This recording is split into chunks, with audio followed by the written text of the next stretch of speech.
berdua nanti sendiri memperkenalkan nama ini dari PGTK yang saya wakil kepala sekolah, Bapak Ibu guru dan pegawai di lembaga pendidikan ini, dan saya banggakan Ibu Novi sebagai Hasda bimbingan konseling di salah satu Hasda bimbingan konseling di Kabupaten Manggarai Barat ini. Tentunya yang pertama-tama kita lakukan mengucap syukur kepada Tuhan karena kembali kita diberi berkat. Berkat ini salah satunya bahwa teman kita Ibu Novi lolos sebagai Hasda. Artinya bahwa ilmu yang tadi harusnya masih menunggu waktu jatuhnya duluan di lembaga pendidikan ini. Berkat untuk kita juga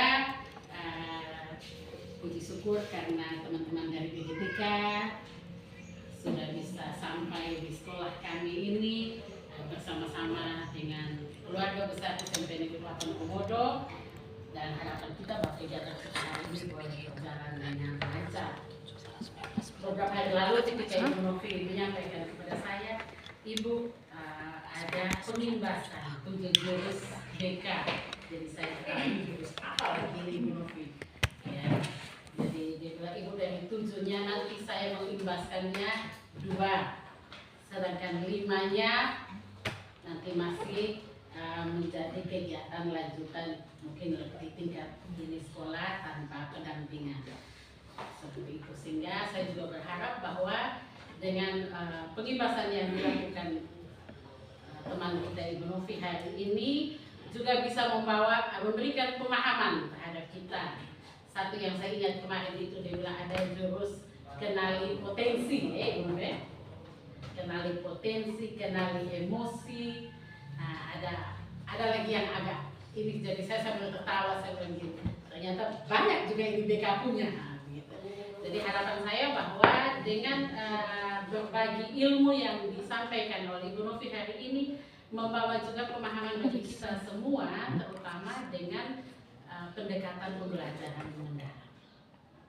Jadi ini juga salah satu trik nanti yang mungkin kita bisa pakai di kelas, sehingga kemarin ketika kita bicara prinsip pembelajaran mendalam, berkesadaran, bermakna, menyenangkan, bisa terlaksana. Juga kita bisa melakukan pendekatan dengan peserta didik kita dengan tips, ya, kalau bilang jurus ya istilah itu, tapi juga dengan tips-tips yang mungkin nanti disampaikan oleh rekan kita Ibu Novi.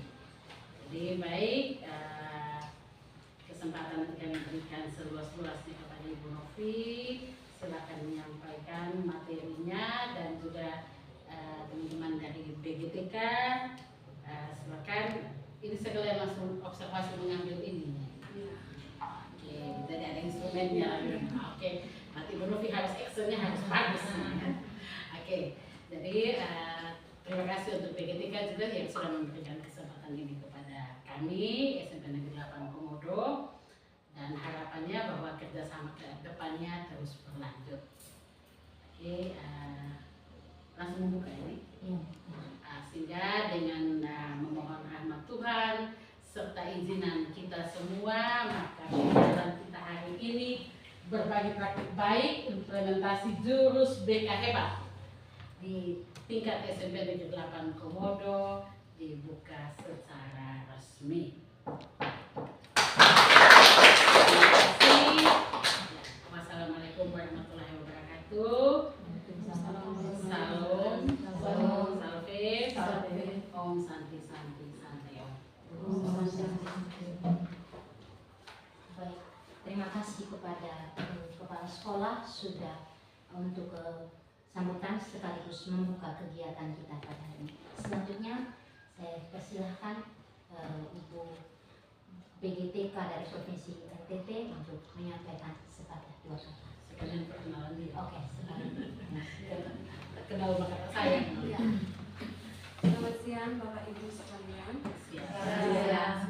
Kami sangat senang karena diberikan kesempatan untuk hadir dan berkumpul bersama keluarga besar SMP Negeri 8 Komodo. Sebelum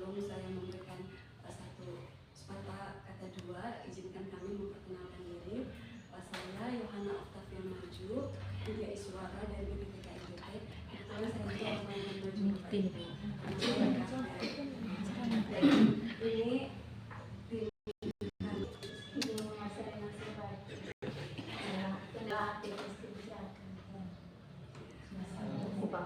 Iya. Oh, asal saya orang Timor, kalau mama Rote. Iya. Timur mana itu? Kupang. Kupang di mana? Kupang dekat Suka. Nah, saya lama di Kupang, makanya saya tanya.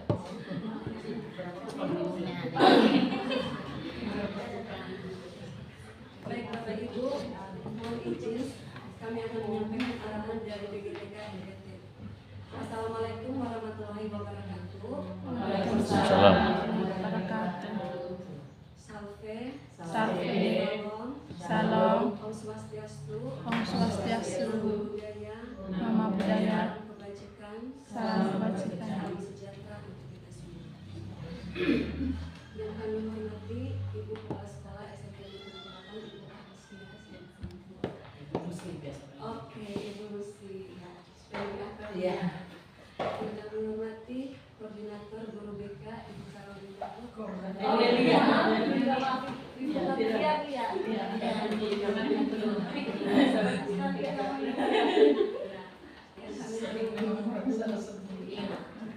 Yang kami hormati Ibu Calon Fasilitator Daerah Ibu Elizabeth, dan yang kami banggakan Bapak Ibu peserta OJT atau On the Job Learning kegiatan pelatihan bimbingan konseling. Pertama-tama mari kita mengucap syukur kehadirat Tuhan Yang Maha Esa karena atas berkat dan rahmat-Nya kita bisa berkumpul di tempat ini dalam keadaan yang sehat, semangat, dan tentunya dengan tekad yang sama, yaitu menyiapkan pendidikan yang relevan dengan perkembangan zaman. Bapak Ibu yang kami banggakan, dunia pendidikan saat ini menghadapi tantangan yang semakin kompleks, mulai dari percepatan disrupsi teknologi dan juga tentunya tantangan bagi generasi muda kita. Ada tekanan sosial yang mereka alami Bapak Ibu. Murid bukan hanya dituntut untuk unggul secara akademik, tetapi juga bagaimana mereka tumbuh menjadi pribadi yang sehat secara mental, kuat secara emosional, dan selaras secara sosial. Sesuai dengan konteks ini, tentunya peran kita sebagai guru bukan hanya sebagai pengajar, tetapi juga sebagai pembimbing dan pendamping dalam mengembangkan karakter dan kesejahteraan anak murid kita. Sayangnya, kemampuan bimbingan dan konseling hanya terpusat pada guru BK yang jumlahnya kurang memadai ya. Sementara guru non BK seperti guru kelas, guru mata pelajaran, dan guru pendidikan khusus belum seluruhnya ya Bu ya, memiliki keterampilan dasar dalam mendampingi kemampuan emosi atau sosial peserta didik. Penguatan peran guru BK, guru kelas, guru mata pelajaran, dan guru pendidikan khusus dalam mendampingi anak murid untuk menciptakan lingkungan belajar yang aman, nyaman, dan menggembirakan itu sangat penting tentunya. Hal tersebut sudah direspon oleh Kementerian Pendidikan Dasar dan Menengah dengan menerbitkan peraturan Menteri Pendidikan Dasar dan Menengah yang seperti kita tahu nomor 11 tahun 2025 tentang pemenuhan beban kerja. Ya, pasal 9 dan pasal 14 itu menegaskan bahwa setiap guru mata pelajaran itu wajib menjadi guru wali ya Bapak Ibu ya. Nah, peran dari guru wali ini tentunya sebagai pendamping akademik, pengembangan karakter, tentunya juga meningkatkan keterampilan sosial dan emosional anak murid secara berkelanjutan hingga akhir masa belajar mereka. Nah, Bapak Ibu sekalian, peran guru wali ini tentunya tidak diposisikan berdiri sendiri, tetapi juga harus berkolaborasi aktif dengan guru BK dan juga guru wali kelas untuk menumbuhkan kesejahteraan murid dan juga untuk mengatasi atau mencegah dan juga mengatasi isu-isu baik isu perlindungan dan isu kekerasan seperti yang mungkin kita baca berita akhir-akhir ini ada di SMA Negeri 72 Jakarta itu kan, karena akibat bullying maka dia merakit bom dan meledakan ibu di masjid. Itu tentunya hal yang tidak kita inginkan. Jadi kita harapkan bahwa ada kolaborasi antara guru BK, guru wali kelas dan juga guru mata pelajaran untuk mengatasi hal tersebut. Untuk meningkatkan kompetensi tersebut, Bapak Ibu, Kemendikbudristek bekerja sama melalui Direktorat Jenderal Guru Tenaga Kependidikan dan Pendidikan Guru atau GTKPD mengembangkan program peningkatan kualitas layanan BK sebagai salah satu program prioritas nasional. Setiap guru perlu dibekali kemampuan dasar dalam memberikan bimbingan yang bermakna, tentunya melalui 7 jurus BK hebat. Nah, pendekatan ini Bapak Ibu dikemas secara kreatif dan praktis agar lebih segar, mudah diterapkan dan juga menggembirakan. Dengan materi yang solid, pengemasan yang menarik, dan tentunya pengimbasan dan perluasan di seluruh satuan pendidikan di seluruh Indonesia, ya Bapak Ibu, ya salah satunya di sekolah kita ini, diharapkan bahwa semua murid di Indonesia ini tidak hanya cerdas, tetapi juga sejahtera secara emosional dan sosialnya juga. Dan juga mereka mendapatkan lingkungan belajar yang aman, nyaman, dan menggembirakan. Bapak Ibu yang kami banggakan, program pelatihan BK ini secara khusus bertujuan untuk yang pertama tentunya meningkatkan kompetensi guru BK dalam memberikan pelayanan BK kepada murid agar dapat melakukan pembinaan karakter positif dan mengembangkan pribadi, sosial, karir secara menyeluruh dan berkelanjutan. Yang kedua, meningkatkan kompetensi guru non-BK seperti tadi yang sudah kita sebutkan bersama, ada guru kelas, guru mata pelajaran, dan guru pendidikan khusus dalam mengembangkan pribadi, sosial, belajar, dan karir sesuai dengan psikososial. Bapak Ibu yang kami banggakan, kegiatan on the job learning ini dilakukan oleh peserta pelatihan yang mengikuti kegiatan pelatihan BK di Kupang bulan lalu. Nah, kegiatan OJL ini diberikan kesempatan untuk mengimbaskan itu selama 4 minggu yang setara dengan 20 JP. Ibu Fasda kita ini mengimplementasikan kemudiannya itu 2 dari 7 jurus. Nanti mungkin Ibu Elisabeth bisa menjelaskan apa saja ke-7 jurus itu dan hasil dari implementasi 2 jurus BK yang sudah diimplementasikan di sekolah. Atas nama Balai Guru dan Tenaga Kependidikan Provinsi Nusa Tenggara Timur sebagai unit pelaksana teknis yang mendapat mandat dari Kemendikbudristek untuk mengawal program ini, kami berharap kegiatan ini tidak berhenti di ruang pelatihan ini Bapak Ibu, tetapi terus hidup dan bernafas di dalam ruang kelas di tangan Bapak Ibu kreatif. Mohon Ibu, saya menggunakan bahasa Manggarai Ibu, mungkin salah-salah. Sehotipe, cama-cama, mai tahun belajar, udut, baik apa kita 7 jurus itu tadi mungkin Ibu Kepala Sekolah apa kita 7 jurus klaim jurus silat, tetapi ternyata ada jurus tertentu kita yang perlu kita tahu untuk menghadapi anak murid. Tadi sempat juga cerita dengan Ibu Carolina dan Cornelia bahwa anak-anak zaman sekarang ini beda mungkin ya Bu ya dengan kita yang dulu, mau dilembutin salah, mau dikerasi juga salah. Jadi sepertinya kita memang perlu jurus jitu itu Bapak Ibu ya untuk menghadapi mereka. Mungkin hasilnya nanti tidak langsung dilihat, tetapi kita semua butuh proses ya Bapak Ibu ya. Kita harapkan nanti apa yang kita lakukan ini memberikan kontribusi nyata bagi peningkatan kualitas pendidikan kita, khususnya generasi Nusa Tenggara Timur. Kami mengucapkan terima kasih atas kesempatan yang diberikan bagi kami, dan kami mengucapkan terima kasih kepada Bapak Ibu yang telah meluangkan waktu untuk menghadiri kegiatan OJL ini bersama calon fasilitator daerah Ibu Elisabeth.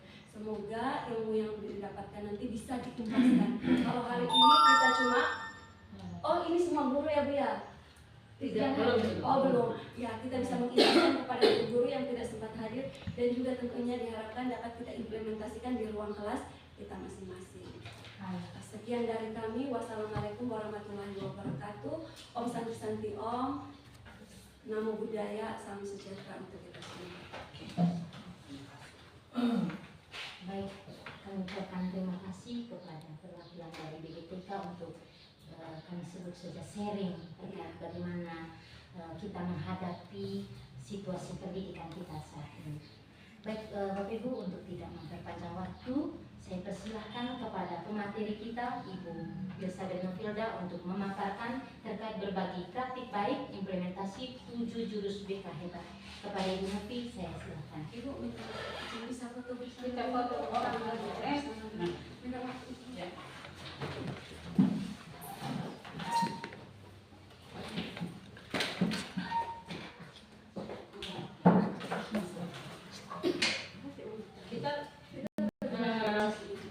Kita foto dulu. foto dulu. Kita mah di belakang sini, Sas. Iya. Nah, begitu.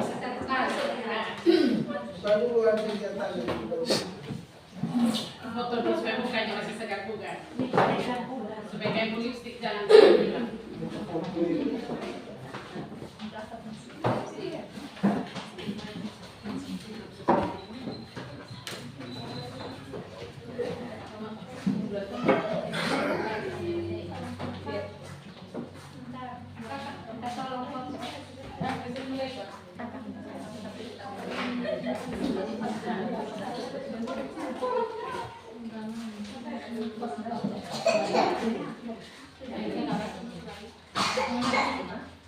Nggak sampai simbangan.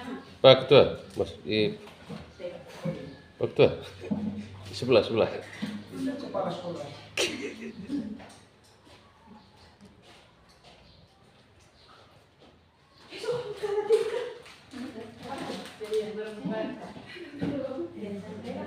Ya, bagaimana? Kakak, siap sudah.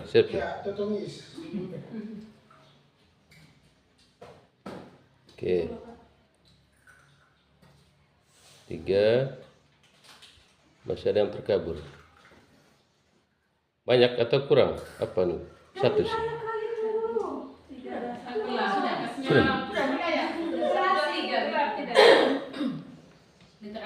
Ya, literasi. Ya, silakan. Saya tinggal ambil saja. Jadi saya foto, ini ibu diam saja. Ini baru benar. Nanti ibu yang ini.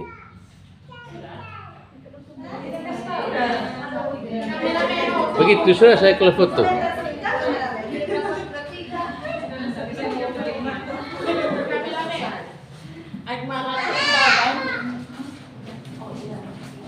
Nanti ibu sendiri yang lihat.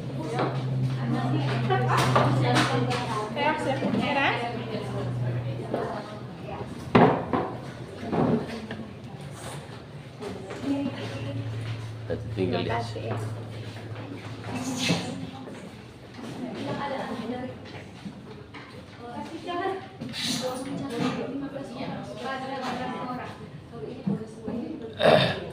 Kalau yang kita punya ini hanya 5.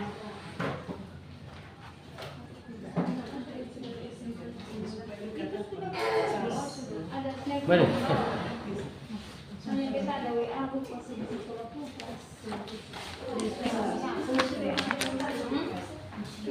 Kamar nih.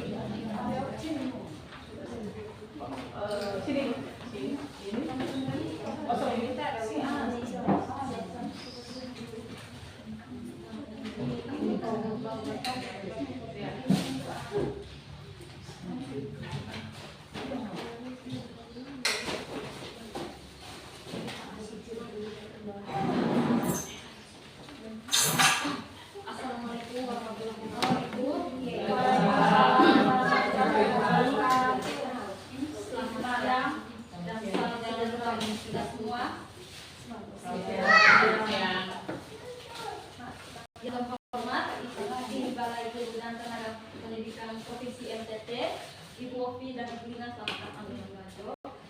Yang saya hormati, Ibu Kepala Sekolah dan Ibu Wakil Kepala Sekolah SMP Negeri 8 Komodo. Yang saya banggakan, rekan-rekan guru serta sahabat sejawat BPK SMP Negeri 8 Komodo. Bapak Ibu, puji dan syukur atas kita panjatkan kehadiran Tuhan Yang Maha Esa, karena atas limpahan dan rahmat-Nya kita dapat berkumpul bersama hari ini dalam keadaan sehat, walafiat dan sehat. Bapak Ibu, terima kasih atas waktunya pada siang hari ini untuk mengikuti kegiatan berbagi praktik baik dari saya, yang dimana pada sebulan yang lalu Bapak Ibu saya mengikuti BIMTEK kelas ada bimbingan dan konseling P2 di Kupang dan sambungan. selama 4 hari Bapak Ibu dari tanggal 22 sampai tanggal 25 September. Yang mana gameplay itu Bapak Ibu mempelajari tentang tujuh BK hebat.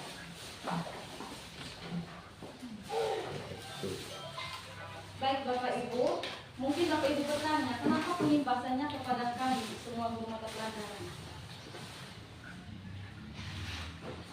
Seperti yang dijelaskan oleh Bovi tadi Bapak Ibu, dasar hukumnya kan karena beban kerja guru selama ini guru BK itu sangat sedikit. Kita lihat dulu dasar hukum yang pertama pada peraturan Menteri Pendidikan Dasar dan Menengah Nomor 11 Tahun 2005 tentang pemenuhan beban kerja guru, di mana peraturan ini menegaskan bahwa semua guru wajib membimbing, yang selanjutnya disebut guru wali. Tugas guru wali adalah memberikan pendampingan akademik, pengembangan karakter, serta keterampilan sosial emosional secara berkelanjutan hingga akhir masa belajar murid Bapak Ibu. Guru wali ini diposisikan tidak berdiri sendiri Bapak Ibu, melainkan dia berkolaborasi dengan guru mata pelajaran, guru wali kelas dan guru BK. Iya, untuk kolaborasi ini untuk untuk pencegahan dan penanganan isu seperti tadi kekerasan atau perundungan. Terus kenapa program ini itu sangat penting bagi masyarakat? Karena pemerintah sadar bahwa Bapak Ibu jumlah guru BK itu tidak sepadan dengan jumlah guru yang ada di sekolah. Kalau di sekolah kita SMP 8 kan programnya masih sedikit, tapi di sekolah di luar sana Bapak Ibu guru BK-nya sedikit. Kadang ada yang 800 siswa, 100 dari guru BK. Seperti kami berbagi tukar pikiran juga di Kupang kemarin. Ada yang 800 siswa, 100 dari guru BK. Ada yang 1000 siswa, guru BK-nya hanya 2. Jadi tidak sepadan di lingkungan tempat kerja kita. Muncullah itu namanya tadi guru wali, penempatan guru wali itu tadi supaya bisa meringankan dan bisa bantu sama-sama berkolaborasi itu tadi untuk kerjasama membimbing anak kita untuk ke depannya. Terus apa tugas guru wali? Apa tugas guru BK? Karena ada tugas guru wali. Apa tugas guru BK kalau begitu Bapak Ibu? Kenapa muncul lagi guru wali? Yang pertama Bapak Ibu, untuk pembimbingan bisa dibantu oleh semua guru. Pembimbingan ini kan semuanya bisa dibantu oleh semua guru Bapak Ibu. Baik itu guru mapel, guru wali kelas, sedangkan konseling itu kan hanya bisa dilakukan oleh guru BK saja. Kalau pembimbingan itu bisa dilakukan oleh semua guru. Terus yang kedua, masalah-masalah kecil yang dihadapi oleh murid kita di kelas kayak bisa mengerjakan tugas Bapak Ibu, terlambatan sekolah, itu kan sebenarnya itu bisa dilakukan oleh misalnya hari ini mata pelajaran PPKN. Tiba-tiba si Aldo ini terlambat. Kamu langsung ke ruang BK, itu tidak seperti itu Bapak Ibu. Dia si guru matel ini jam pelajaran PPKN misalnya Ibu Irma panggil dulu, Aldo, kenapa datang terlambat? Kenapa kamu tidak menjawab? Si Aldo ini tidak menjawab atas ketakutan. Nah ada triknya, bagaimana cara kita untuk mendekati siswa tersebut supaya dia membuka dia punya perasaan berbicara dengan kita seperti itu. Kita juga bebas misalnya dalam datang sekolah, tidak mengerjakan tugas, menang di dalam kelas, masalah-masalah kecil itu bisa diatasi atau dibimbing oleh guru mata pelajaran, guru piket, guru wali kelas. Nah, dari bimbing itu nanti hasil-hasilnya belum ada perubahan lalu kolaborasi juga dengan guru BK. Baru dilanjutkan dilakukan konseling oleh guru BK Bapak Ibu. Terus kenapa dinamakan guru BK hebat? Apa yang ada di dalam guru BK hebat itu? Nah, di dalam guru BK hebat ini agar dalam mengedukasikan ke murid kita bisa menggunakan seni Pancasila. Jadi di dalam guru BK hebat ini Bapak Ibu ada seni Pancasilanya. Ini Bapak Ibu ini saya dapat kemarin kalau saya tunjukkan dulu saya ada bukti juga. Ini seni Pancasila dari berbagai jurus ini Bapak Ibu ada semua silat-silatnya. Seperti jurus potensi ini ada bentuk silatnya juga begini. Seperti kelola emosi, seperti tumbuhkan resiliensi, jaga konsistensi, membangun kolaborasi, menata situasi dan jalin koneksi.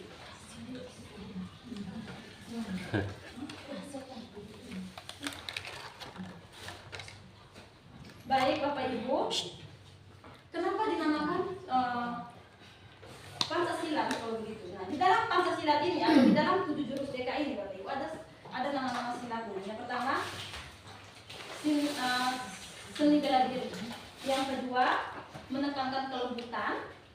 Yang ketiga kelemburan, persaudaraan, perdamaian, pengendalian diri, dan kasih sayang. Semuanya ada dalam diri.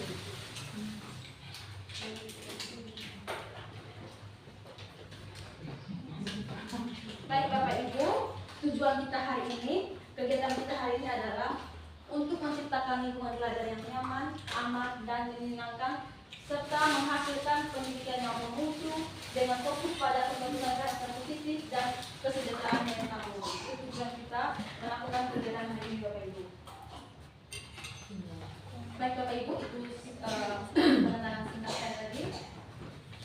Saya mohon maaf dan saya ucapkan terima kasih. Kita lanjut dengan memaparkan materi pada hari ini.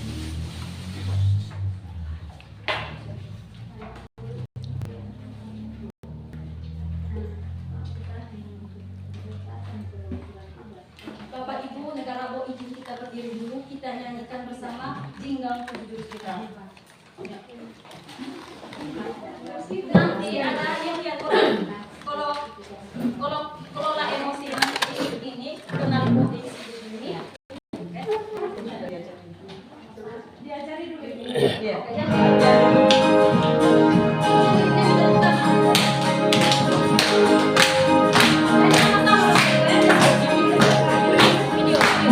Berdiri dan kuat, tumbuh di lingkungan sehat, bersamaku yang hebat, penuh cinta dan bersahabat, mendidik dengan tulus, gunakan 7 jurus. Potensi, kelola emosi, tumbuhkan resiliensi, jaga konsistensi dan jalin koneksi, membangun kolaborasi dan menangkap situasi.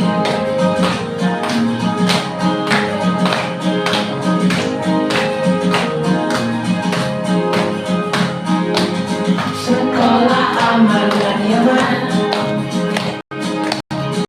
mudah menggembirakan,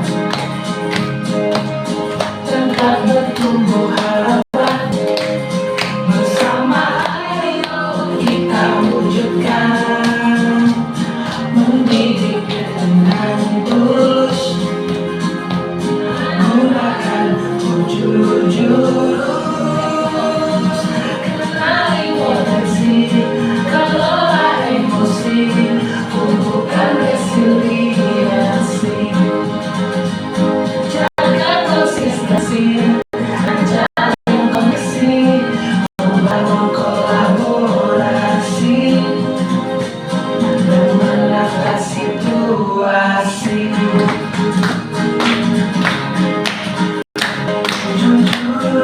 Jujur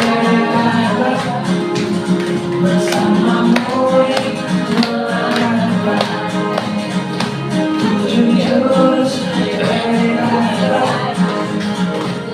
7 jurus yang akan ku bina.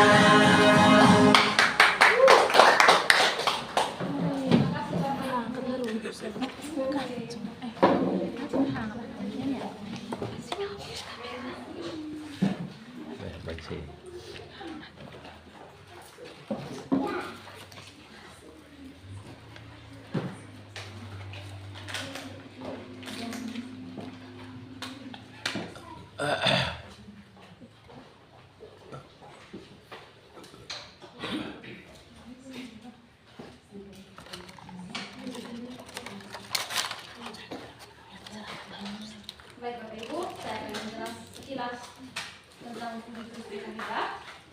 Apa sih 7 jurus BKMK itu? Yang pertama, kenali potensi. Di dalam kenali potensi itu Bapak Ibu ada asesmen bakat minat untuk mengenali bakat minat, gaya belajar, kecerdasan menjemur, itu semua ada asesmennya untuk mengenali potensi peserta didik itu. Terus yang kedua, kelola emosi tentang pembelajaran sosial emosional atau teori Xiao. Di dalam jurus kedua ini tentang emosi tadi, ini pembelajaran tentang emosi, bagaimana kita mengenali emosi peserta didik, bagaimana cara mengontrolnya. Ada juga asesmennya untuk melihat, oh peserta didik ini oh begini kalau dia emosi, kita bisa lihat di asesmen itu. Terus yang ketiga, tumbuhkan resiliensi.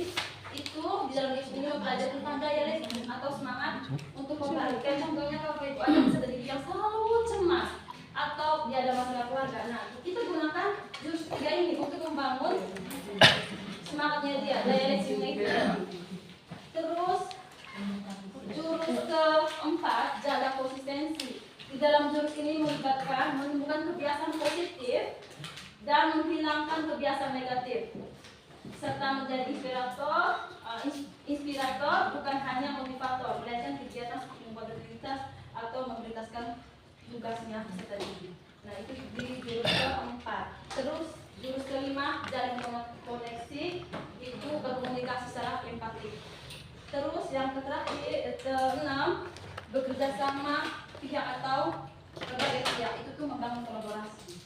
Terus yang ketujuh, menata situasi itu untuk mendapatkan layanan lingkungan belajar yang nyaman.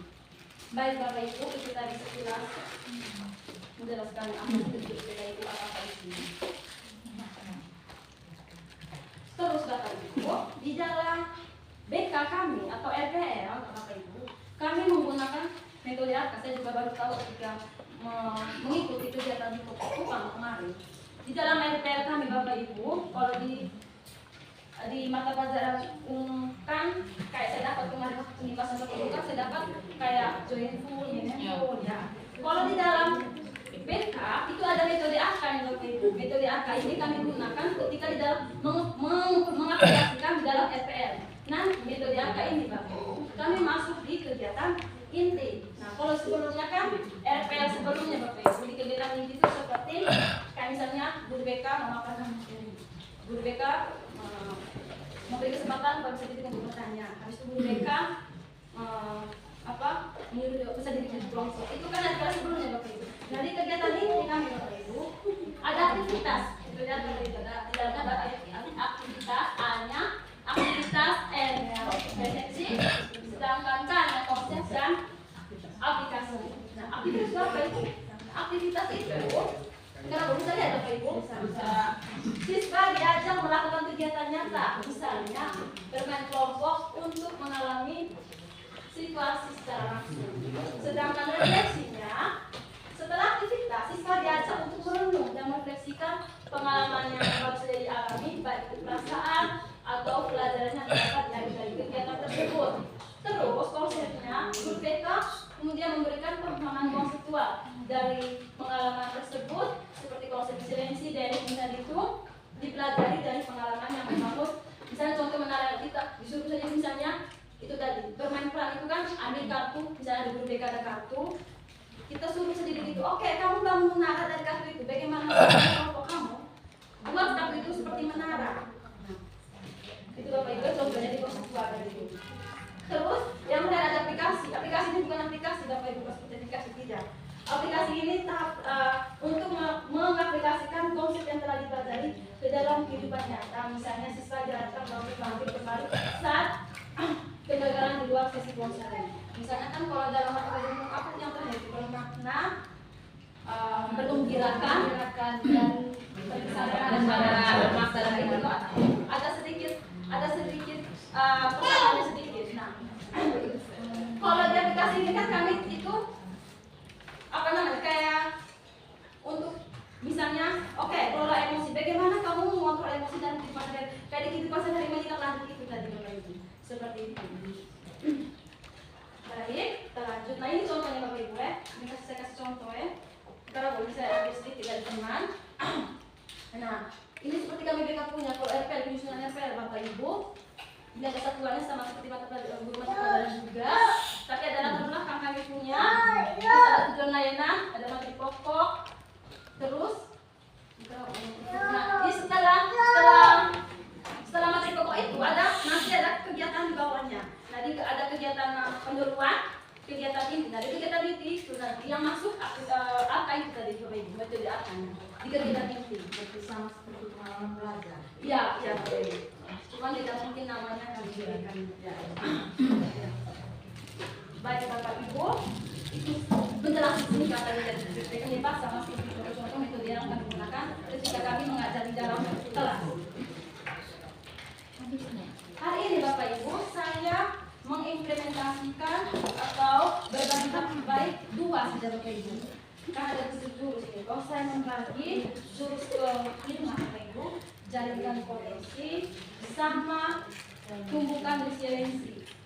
Nah, saya jelas dulu apa itu jaringan koneksi Bapak Ibu ya.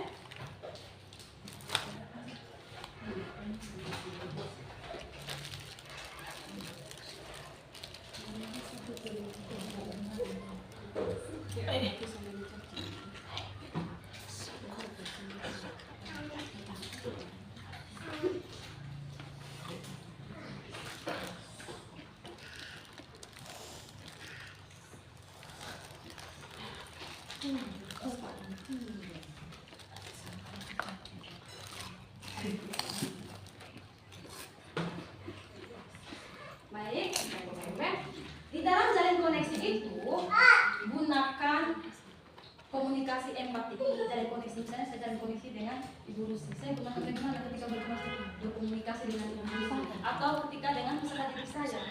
Nah, bukan hanya ke guru BK ya, tapi untuk guru Bapak Ibu guru semua.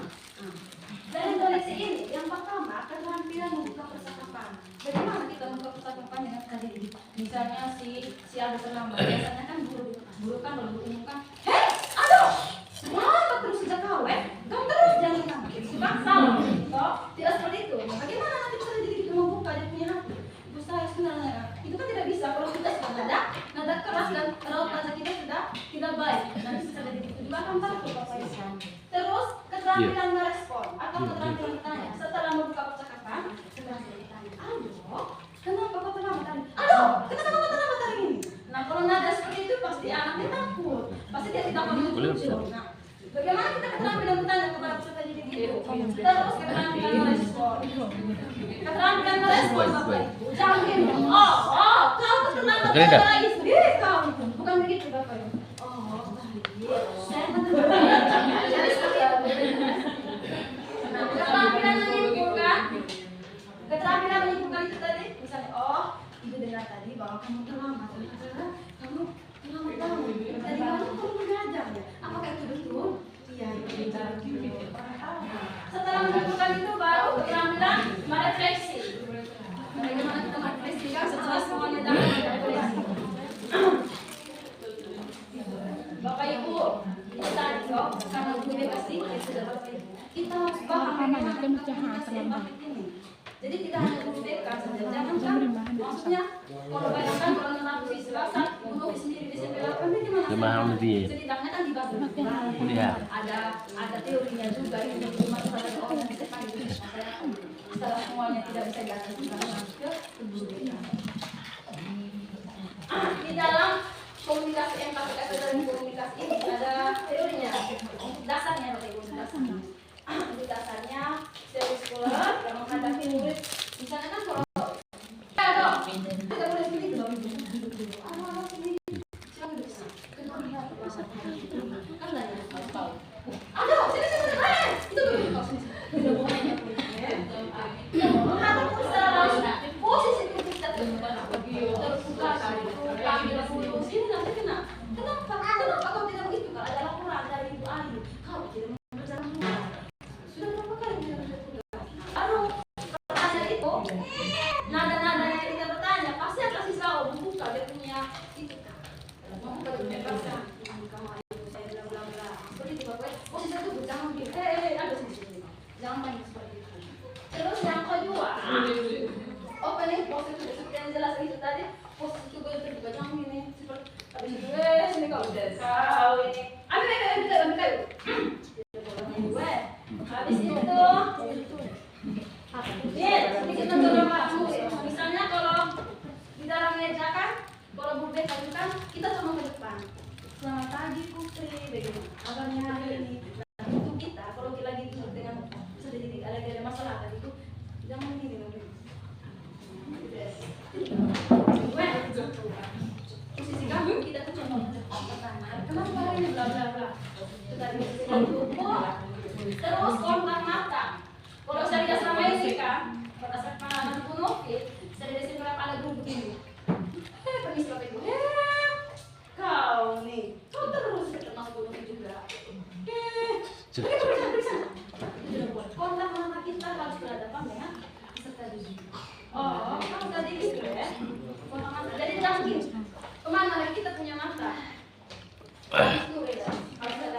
ada ini Kak, siswa saya biasa lapor ke ibu ayah kita sering lapor itu bagus kolaborasi ada ibu ayah sering lapor itu ada bilang itu Kak, siapa aduh ibu Fiena harusnya bapak ibu tangani dulu jangan langsung guru BK. Nanti bapak ibu saya kasih apa lagi mengimplementasikan jurus yang kolaborasi itu sebenarnya selama ini juga kalau prosesnya saya juga baru pertama baru juga setelah mendapat itu kemarin ternyata proses di sekolah bukan seperti ini ada sedikit bedanya yang saya tangani selama ini baru yang saya dapat kegiatan nanti kita akan ketemu lagi jurus yang kolaborasi abis dari itu remix guru juga remix terus juga remix.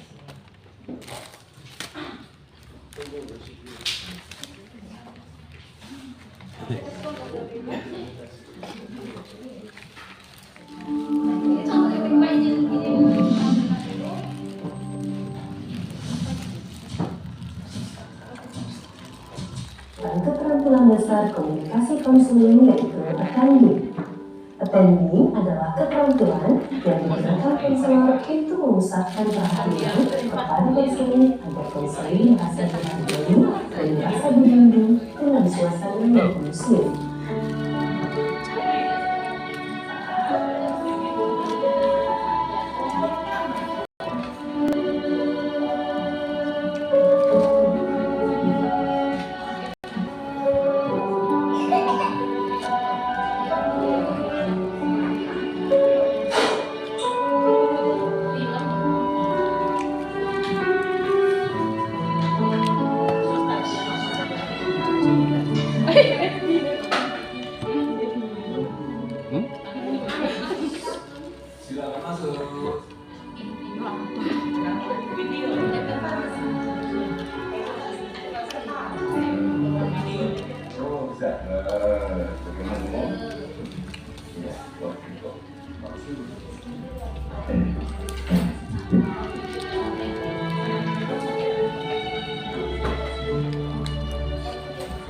Jadi gini Pak, saya ada masalah dengan keluarga saya di rumah Pak. Mungkin Bapak punya saran, solusi untuk saya. Gini, kita bicarakan di ruang konseling. Menurut kalian?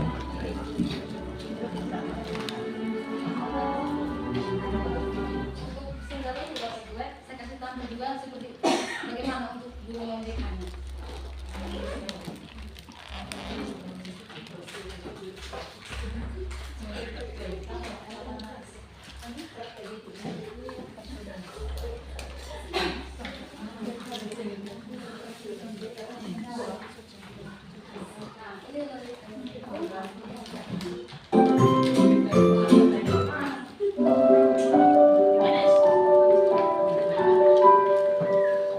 Bapak Ibu calon guru penggerak, pertanyaan yang diajukan. Hari ini kita akan ngobrol, mungkin agak sedikit lama, kamu nggak apa-apa? Iya Bu. Akhir-akhir ini Ibu perhatikan kamu terlihat murung dan tidak semangat. Kenapa? Saya memang perlu seseorang untuk membicarakan masalah yang saya hadapi. Terima kasih Bu sudah bersedia membantu. Jadi apa nih yang bisa Ibu bantu dan apa yang ingin kamu capai dari hasil diskusi kita hari ini? Saya hanya ingin dapat solusi dari masalah saya, Bu. Terus ada lagi? Saya itu masih bingung kenapa saya begini. Saya ingin tahu apa penyebabnya, Bu. Coba sekarang kamu ceritakan ke Ibu apa yang kamu rasakan saat ini. Saya merasa kalau saya agak nyaman di satu pelajaran. Pelajaran apa? Apa yang membuat kamu merasa tidak nyaman? Saya merasa kalau saya itu gak bisa mengikuti pelajaran dengan baik. Maksudnya, kamu tidak bisa memahami pelajaran itu? Iya Bu, saya sih sudah berusaha keras, tapi tetap saja saya susah memahami isi pelajaran itu. Oke, coba kamu jelaskan ke Ibu bagaimana proses pelajaran itu. Gurunya sih baik, cuma sayanya aja yang kurang ngerti gimana caranya agar lebih paham. Kurang ngertinya gimana? Apa yang membuat kamu Itu kalau gue, itu bedanya. Kayak singkat atau jelas. Kalau mereka kan kayak tertentu terarah. Kayak tadi kan ibu bilang, maksud apa tadi? Ada yang bikin ibu punya tadi bilang. Ada masalah apa? sebenarnya ketika siswa itu sudah menyampaikan dirinya, kalau guru BK kan begini, oh baik, ibu memahami apa yang kamu pikirkan, ibu memahami perasaan kamu. Tapi kalau guru BK itu tidak apa-apa seperti teori coaching tadi, singkat pada jelas. Yang penting kita ada hubungan, awalnya kita sudah membangun empati kita itu, membangun hubungan baik dulu. Nanti akan bagaimana siswa itu tergantung kita bagaimana kita membuka awalnya tadi seperti itu, ya. Itu kan tadi perbedaannya.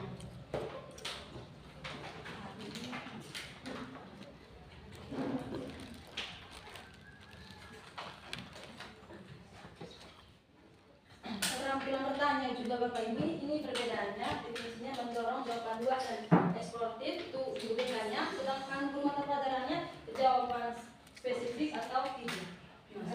Tujuannya menggali mendalami perasaan konseli, sedangkan untuk guru non BK-nya itu konfirmasi atau penegasan. Terus contohnya apa yang membuatmu merasakan seperti ini Putri? Nadanya nggak benar lagi. Terus kalau guru BK, apakah kamu merasa marah? Apakah kamu merasa marah Putri? Nah, dari pertanyaan kayak kelembutan itu nanti pasti akan diceritakan. Terus kelebihannya mendorong ekspresi dan refleksi. Terus kalau guru non BK efisien secara waktu, kekurangannya membuat perspektif kita tak lebih lama. Kalau guru BK-nya seperti sinyal bagaimana dia akan jujur menceritakan semua jenis masalah. Kalau si guru non BK-nya membatasi dan bernuansa interogasi. Terus kegunaan idealnya untuk membangun hubungan kepercayaan non BK-nya untuk klarifikasi fakta. Terus responnya mengharapkan jawabannya panjang, naratif dan eksploratif. Yang lain kita jawaban kita dan mereka atau tidak. Tidak itu itu.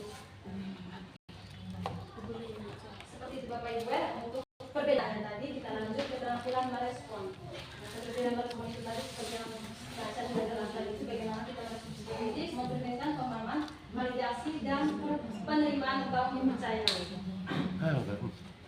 Murid merasa tidak didengar atau bahkan mengabat kepada komunikasi politik. Nah ini contohnya Bapak Ibu, murid baru saja ceritakan tentang Bapak memahami, tetapi dalamnya kamu saat ini kan ada tidak dalam situasi seperti ini, kamu merasakannya. Bapak memahami, oh iya, apa yang kamu rasakan, di dalam kamu selama ini, Bapak memahami situasi seperti ini. Terus membuat pertanyaan yang memberikan kesadaran yang tentang pikiran ini Bapak Ibu. Murid berbicara tentang nada yang datar tentang berbagai masalah yang dialami tanpa menunjukkan emosi. Ada kan peserta didik yang begini, Mas, ketika guru BK panggil ada siswa yang begini, dia tidak menceritakan, dia ada yang juga begini, ya ibu, tidak, ada yang goyang kaki juga. Saya sudah mengalami seperti itu juga. Ya baik, terus ada mengangguk-angguk. Kalau terlihat tenang dalam menceritakan hal ini, sebenarnya saya ingin tahu apa yang kamu rasakan tadi. Jadi Bapak Ibu mendorong ungkapan pendek, mengangguk, keterampilan merefleksikan. Keterampilan ini adalah kemampuan guru untuk memantulkan kembali perasaan, pikiran, dan pengalaman yang terjerat dalam apa yang dialami guru. Kalau tidak salah kan minggu lalu nilai kamu sangat bagus ya. Kenapa nilai ini sekarang juga kamu turun? Itu memantul kembali kan dia memantulkan itu tadi. Memantulkan kembali apa yang kita katakan juga. Habis itu proses ini durasi mengambil lebih banyak perasaan ini membuatnya masih didengarkan, mendorong eksplorasi diri yang lebih dalam. Saya benar-benar bingung yang saya ingin. Rasanya seperti semua orang punya pendapat, tapi tidak ada yang benar-benar mengerti apa yang saya inginkan. Nantinya, sepertinya kamu merasa dapat dan mungkin sedikit frustasi karena banyaknya saran yang datang. Sementara kamu sendiri masih mencari apa yang benar-benar kamu inginkan. Nah, respon seperti itu kan pasti bisa dikatakan menceritakan beberapa ini. Boleh.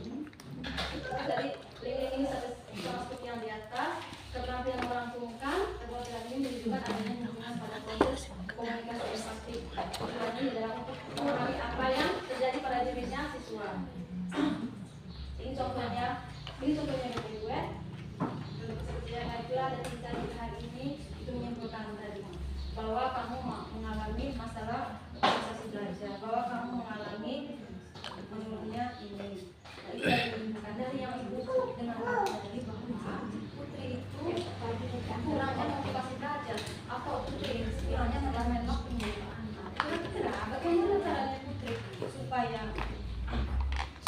supaya bisa Putri kurang main HP-nya atau supaya bisa Putri bisa ininya, itu tadi menyimpulkannya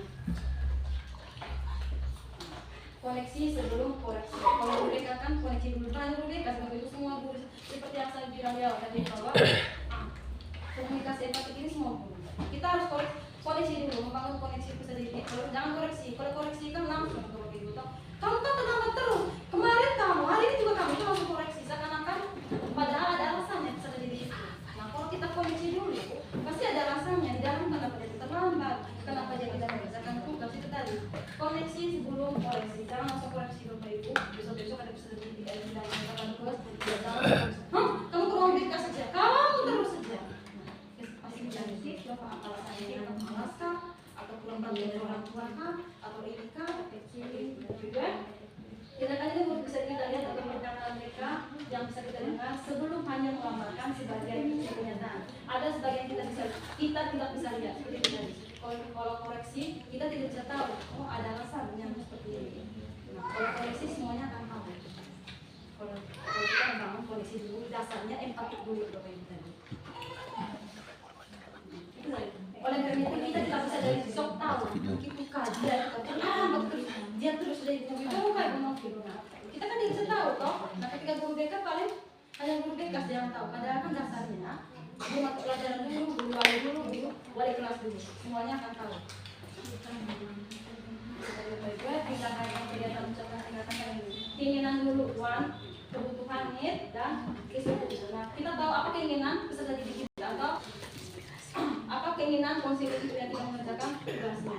Diperhatikan kah atau dari orang tuanya kah atau bagaimana? Tentang kebutuhannya. Habis itu disetujui. Contoh kasus ini Bapak Ibu. Dodo orangnya sabar, selalu menyebutkan dan memotong pembicaraan mengganggu jalannya kepada kayak itu waktu kita dalam kelas suka kan kayak, ayo bisa tahu begini gitu ya kayak itu ini boleh sakitnya. Hasil keseluruhan detektifnya, keinginan Dodo adalah saya merasa berharga kalau saya diberi perhatian. Ketika kayak Ryan itu kan itu itu toh kalau Ryan itu suka nggak mau apa diberi perhatian. Ketika diperhatikan Ryan kan ada. Habis itu perhatikan saya, libatkan saya agar saya merasa spesial. Ketika ada seperti ini itu kan jangan begini kayak tutup terus dalam kelas. Kita lihat juga siswa mana yang kita bisa sebut sama ini. Perhatikan semua. Bila perlu sebutkan juga semua nama-nama. Bila perlu apa juga nama-nama kan.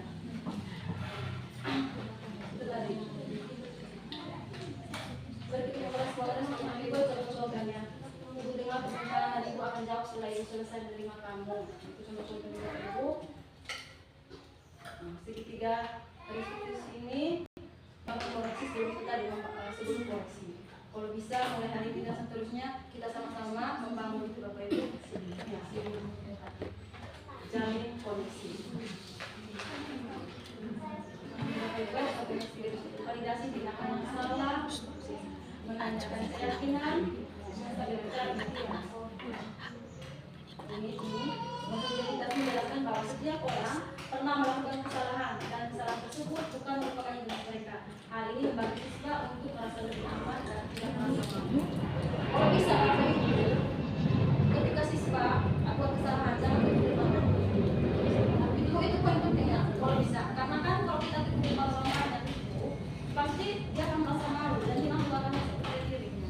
Panggil boleh, kalau boleh panggil saja ketika sudah selesai masalah. Jangan pelajaran panggil mereka atau ketika ada orang lupa atau misalnya ketika kita sudah panggil dinasihati belum ada perubahan. Kan tadi kan dari guru mata pelajaran ada sidang. Habis itu guru balik kelas. Dari guru balik kelas tahu tidak berubah ke guruan harus tahu. Dari guruan ada berubah. Dari guru balik kelas ke guru. Ini dari ibu ini nggak ada laporan dari guru bahwa sejak ini siswa ini begini. Sudah ke balik kelasnya, tapi tidak berubah juga. Ini saya juga tidak berubah. Coba mungkin ibu konselor ini sudah siswa ini. Seperti itu Bapak Ibu. Menanyakan keyakinan, ada situasi siswa masih dalam wilayah. Contoh kasusnya itu ya. Ibu lihat kamu 3 kali langkah. Semua orang pernah sudah salah kok. Ibu di sini bukan buku, tapi mau bantu kamu untuk cari solusi. Makanya saya kan tidak terlambat, ada siswa yang terlambat. Kok kamu terus yang terlambat? Nah, kenapa? Nanti kalau kamu terus terlambat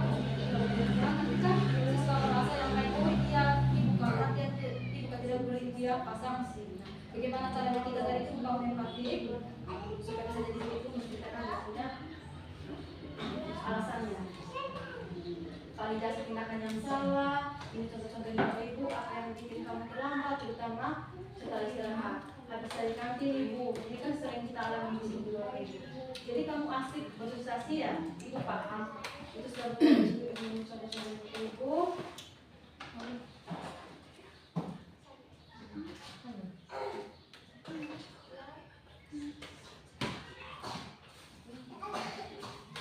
Itu tadi contoh-contoh dari Bapak Ibu. Jadi tujuan utama dari jaringan koneksi itu adalah kita membangun dulu dasarnya komunikasi empati.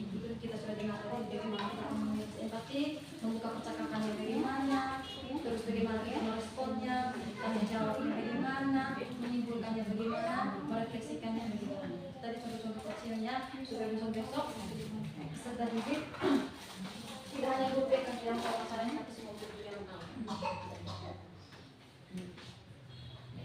Bapak Ibu sambil makan juga tidak apa-apa, sambil begasnya sambil di jalan ya.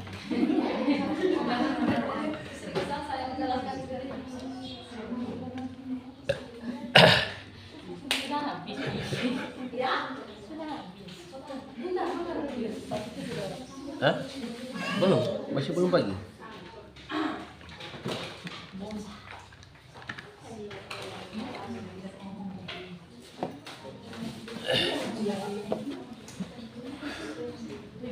Pertanyaannya di akhir sudah Bapak Ibu ya, kalau ada yang mau bertanya nanti di akhir saja.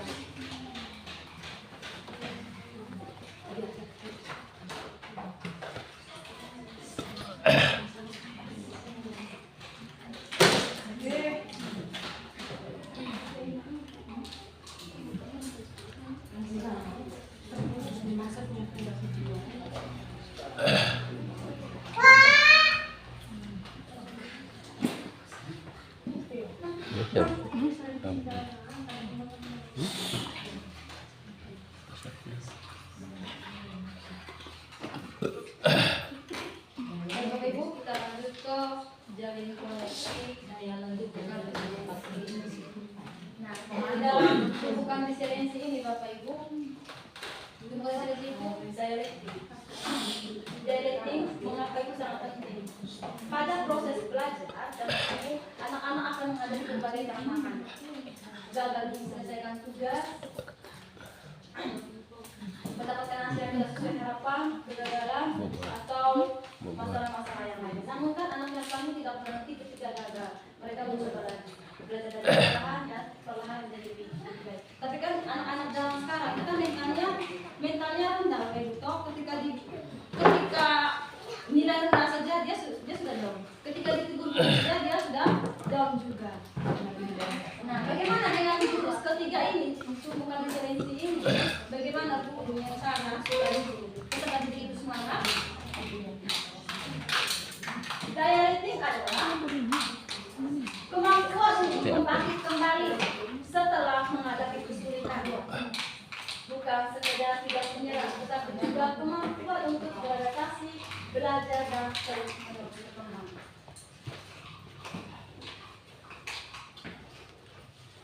Pola pikir bertumbuh menurut teori Carroll memperkenalkan konsep growth mindset, yakni keyakinan bahwa kemampuan bukan untuk membawa hasil tetapi digunakan melainkan melalui latihan. Strategi ini yang tepat didukung dengan orang lain. Ada teori, maaf kalau saya salah sebut Bapak Ibu, dari komunitas.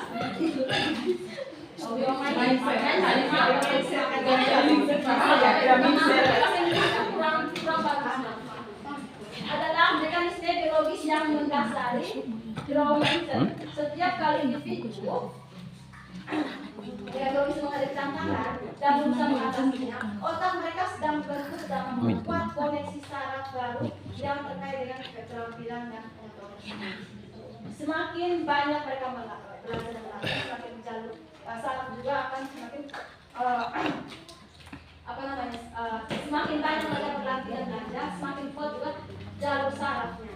Kegagalan ini kita tidak lihat sebagai akhir dari kemampuan, tetapi sebagai bagian dari proses di mana otak kita senang untuk mencapai penguasaan yang lebih baik. kayak misalnya kan kalau kita pikiran negatif terus kan otomatis tidak baik dong responnya. Nah, kalau kita pikiran positif terus juga pasti responnya juga hasilnya baik. Nah ini contohnya, saya percaya bahwa kecerdasan saya adalah sesuatu yang tidak dapat saya ubah terlalu banyak. Ketika saya menghadapi tantangan, saya biasanya menyerah karena saya tidak mampu. Nah, direct ingin nih atau tumbuhkan resiliensi ini kebanyakan disebab takut maju di depan kelas. Kayak pramuka itu kan kalau kita, saya malu. Nah, bagaimana kita memotivasi dia supaya dia punya pikiran malu itu? Saya percaya bahwa saya dapat menggunakan kemampuan dan bakat saya jika saya bisa dan bekerja keras. Saya cenderung menghindar tantangan karena saya takut menderita bodoh dan gagal. Saya melihat kegagalan sebagai kesempatan untuk belajar dan tumbuh, bukan sebagai ketidakmampuan saya. Nah, ini contoh-contohnya Bapak Ibu. Ubah kata, ubah paradigma. Untuk membantu murid mengubah pola pikir dari Fixed mindset menjadi growth mindset, bisa mengubah kata, kata-kata mengabaikan pikiran bawah. Ini contohnya ini. Berpikir. Pikiran yang negatif, susah. Pikiran yang positif. Saya bisa sukses jika saya punya bakat. Misalnya saya bisa belajar matematika jika saya belajar mendengarkan penjelasan ini. Growth mindsetnya, saya bisa sukses dengan berusaha. Kegagalan, saya menyerah, saya akan mencoba lagi. Negatif, positif. Ubah ke negatif ini ke positif. Biasanya kan ada sisi yang begitu. Saya takut sekali belajar bahasa Inggris karena saya tidak bisa. Ada sisi yang tidak datang karena takut bahasa Inggris, ada sisi yang takut matematika karena tidak bisa. Ketika guru suruh di depan kelas, dia bisa. Tapi kalau kita memberi motivasi, menghilangkan ilmunya itu tadi, fix mindsetnya pasti akan bisa diberi motivasi, dorongan pasti dia akan sementara saya tidak bisa masalah mengapa masalah ini terjadi pada saya, mengapa matematika saya tidak bisa padahal teman-teman yang lain juga bisa, kenapa saya bodoh sekali ya, kenapa saya tidak bisa mengerti tugas sekali ya, saya sakit hati, terima kasih saya akan memperbaikinya. Itu contoh-contoh yang tadi apa itu fixed mindset dan growth mindset. Maaf Vincent. Ini apa loh? Bahasa Inggrisnya kurang bagus.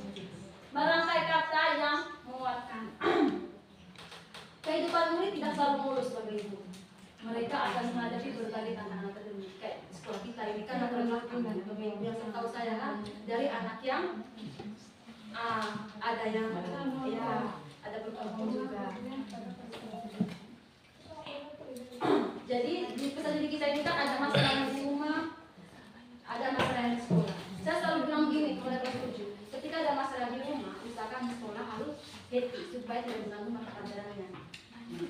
Karena ada pendidik yang tidak baik-baik saja di rumah. Ada yang pagi hari di mamanya, ada yang pagi hari di orang tua, diperhatikan, ada yang tidak. Pokoknya masih banyak masalah pesan didik kita ini Bapak Ibu. Sebenarnya bukan hanya di mereka, tapi semua didirikan kebanyakan berubah. Bagaimana kita merangkul anak kita dari makan. Terus memberi umpan balik, memberikan umpan balik yang membangun membutuhkan keseimbangan antara penjagaan tentang area yang perlu diperbaiki dan berikan motivasi untuk berkembang. Berikutnya adalah beberapa cara untuk ini. Fokus pada perilaku bukan personal.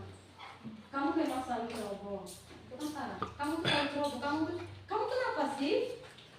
Salah terus atau apa begitu. Saat presentasi tadi, kamu berapa kali terjadi kurang percaya diri. Misalnya kan kayak matematika kan ada sistem maju depan juga disuruh mengerjakan tugas ketika ada soal tugas rumah pasti disuruh maju di depan untuk mengerjakan tugas. Nah, pasti ada siswa yang takut untuk maju, ada yang pura-pura tidak masuk kelas saja, ada yang itu takut tadi. Tapi kalau cara kita kan ini nanti ada hubungan dengan dan polisi panggil dia, kenapa kamu takut, kenapa kamu tidak masuk di les saya, setiap les saya kamu tidak masuk. Berikan saran yang konkret yang dapat dilakukan. Kamu perlu berusaha lagi. Nah, untuk meningkatkan pemahaman yang tentang materi ini, coba kamu kerjakan soal-soal yang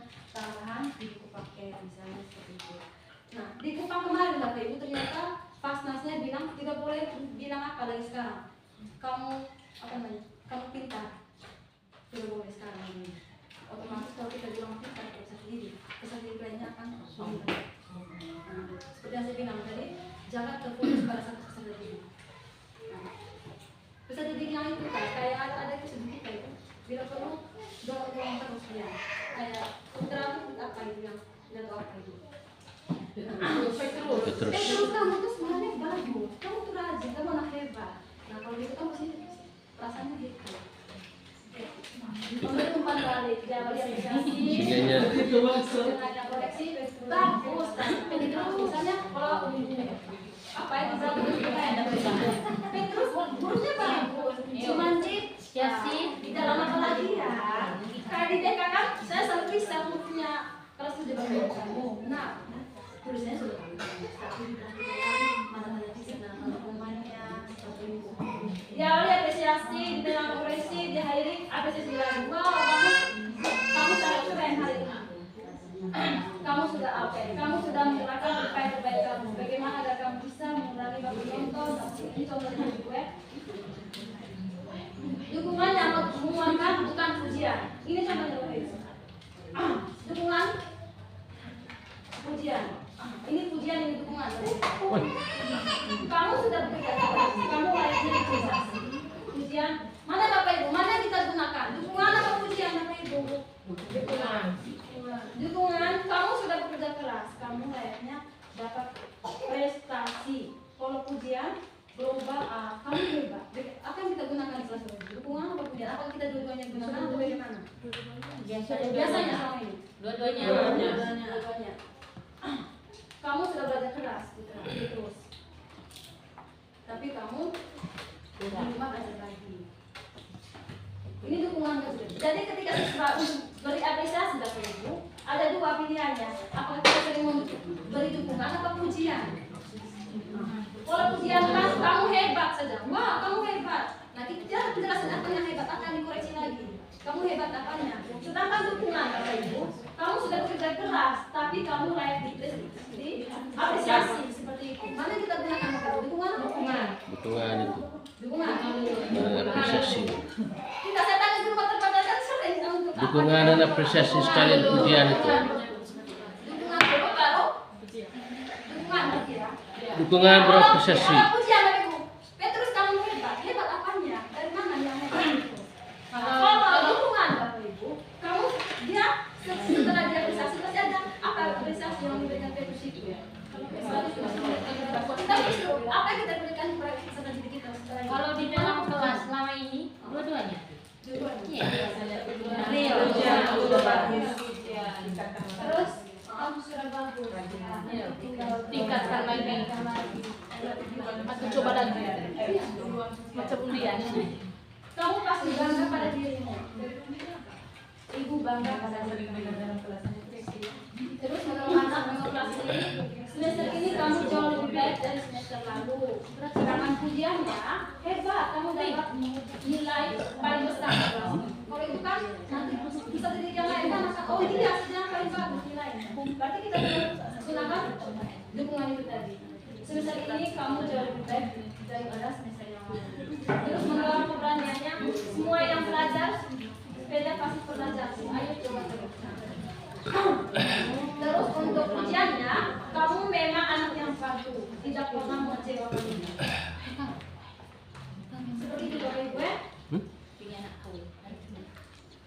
Menurut riset Bapak Ibu dari nilai ini, ujian ternyata berefek negatif pada mulut Bapak Ibu. Ternyata ujian ini berefek negatif tadi.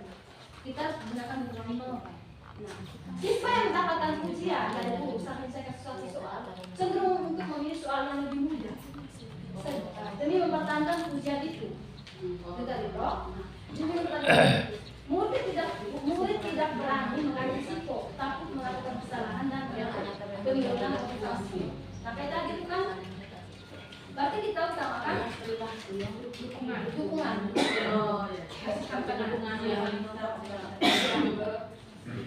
Yang itu kan kamu pintar sekali, pintar itu tidak boleh gunakan lagi. Sebaliknya murid yang mendapat dukungan cenderung lebih berani mengambil risiko.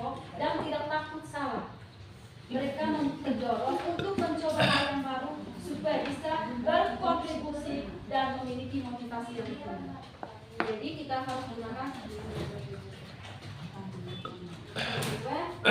Wah, anak hebat. Siapa yang dulu dong ayah? Ini di mana apa Pujian Bapak Ibu? Wah, anak yang hebat. Siapa dulu? Pujian. Nah, gitu dong. Ini baru anak Saleh. Pujian. nilai kamu pasti semester depan akan lebih bagus banget. Kamu anak paling rajin di kelas. Tak ada orang yang seperti kamu. Pujian.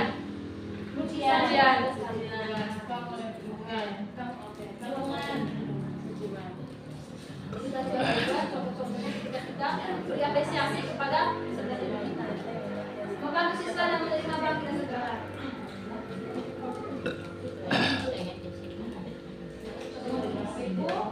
Kita lingkungan yang tempatnya nyaman, seletif, selain murid, juga perlu dikuatkan dengan sisi. Jadi daya rating ini juga Ibu, bukan dari guru saja. Kalau nanti kan ketika ada rapat orang tua kan kita bisa beri motivasi dengan orang tua. Karena begini Bapak Ibu, kita dukungan dari sekolah. Saya yakin pasti ada siswa juga di rumah tidak ada dukungan dari sekolah. Ya Pak di rumahnya toh. Kalau nanti ada rapat apa gitu, dikasih tahu orang tuanya supaya kegiatan tugasnya atau apresiasi kepada anaknya. Pola asuh dan pendidikan yang lembut dan tegas. Tegas atau tidak lembut. Nah, ini dari ya. Tegas tidak lembut model. Tuh, kasih orang tua, anaknya objek, kasihnya orang tua menang anak kalah. Tegasnya lembut, model bersama, posisinya orang tua dan anak sama subjek, kasih orang tua yang bersama. Orang tua menang dan anak menang. Kalau kita tegas seperti ini. Betul. Terus tidak tegas, tidak lembut juga. Orang tua kalah. Orang tua kalah, orang tua dan anak sama-sama kalah. Iya. Terus tidak tegas tapi lembut, orang tua kalah, anak menang. Kira-kira yang mana? Tegas lembut atau tidak tegas tapi lembut, atau tegas tidak lembut, atau tidak tegas tidak lembut? Tegas lembut. Nanti kita orang tua juga seperti itu dia punya.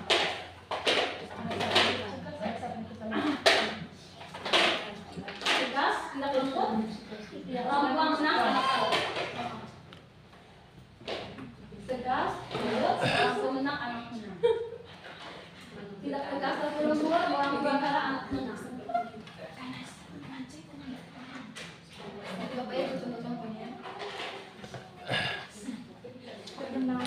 Tegas,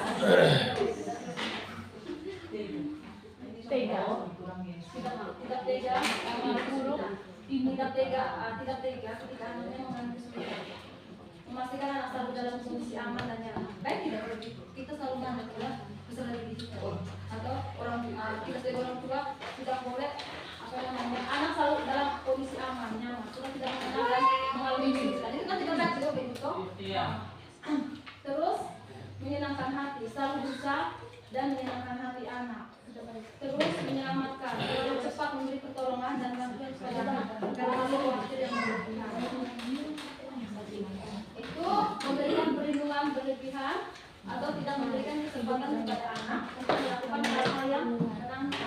Terus mengajarkan, memberikan apapun yang diinginkan anak. Terus ikut mengatur, intervensi dalam mengatur dan mengerjakan tugas anak dari pembelajaran bukan proses.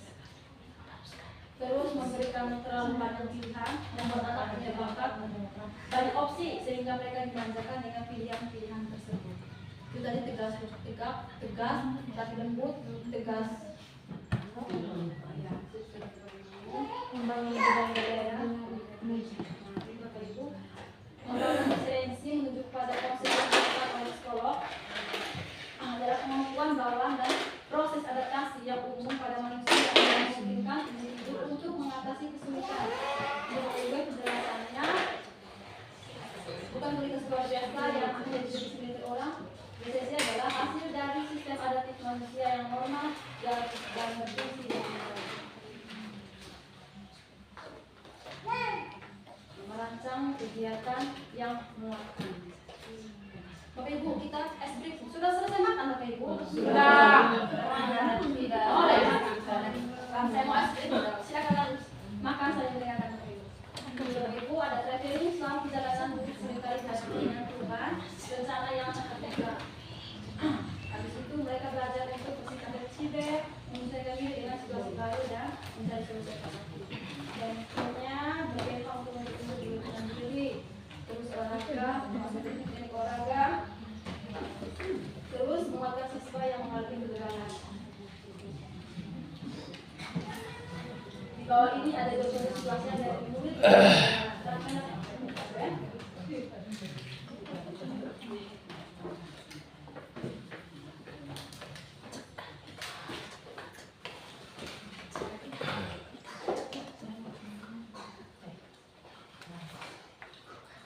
Baik Bapak Ibu, ikut penjelasan singkat pembukaan resiliensi tadi dan cara menjalani kondisi. Saya beri kesempatan Bapak Ibu untuk bertanya